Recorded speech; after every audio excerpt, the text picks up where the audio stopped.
In today's episode of Willful, we spoke with Heather Kocsis, an internationally acclaimed artist whose wood assemblages of buildings make us rethink our past and present. Can you describe your process of art making for us, and how does a piece become? It definitely started in the beginning. I have quite a repertoire of photographs, and from urban landscapes that I've either visited.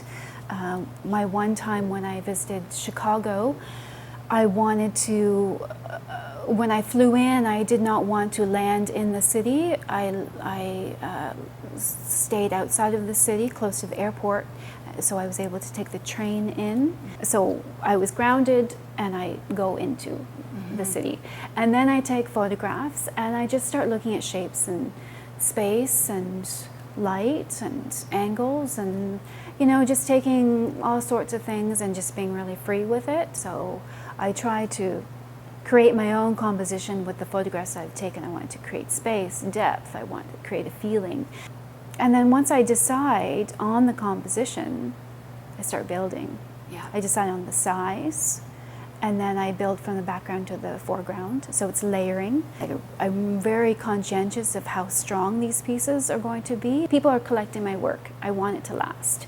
So it's like I use the layers of the wood as you would a paintbrush of paint. Right. You just layer it and layer it and layer it. My work is never a model because it's not to spec. It's correct in perspective, but it's not refined. It's not constrained like an architectural model. Right. And it will never be, because that's not what I'm about. That's right. To you, buildings are way more than four walls and a roof. They house stories going pretty far back in communities. I'm wondering if you can tell us more about how old buildings in particular affect us and our sense of community and our sense of self. You know, our buildings house us. Our buildings are our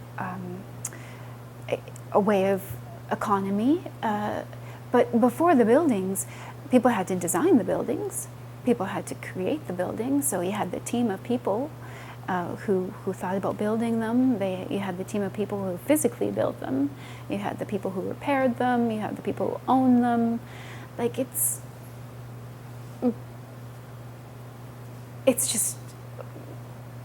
part of who we are. It shelters us. Right. We need shelter. Yeah. That in and of itself is important. What makes you happy, you know? Or what do you need? You need shelter, you need community, you need family, you need food, you need clothes. Shelter. You've told the story before how in 2008 you created this multi-dimensional sculpture of a factory. I think it was of a building in Cambridge. And the next time you went to see it, it had been torn down. Right. So I think it was replaced with a big box store. Yes. So did this moment change your view of the meaning of what you were doing?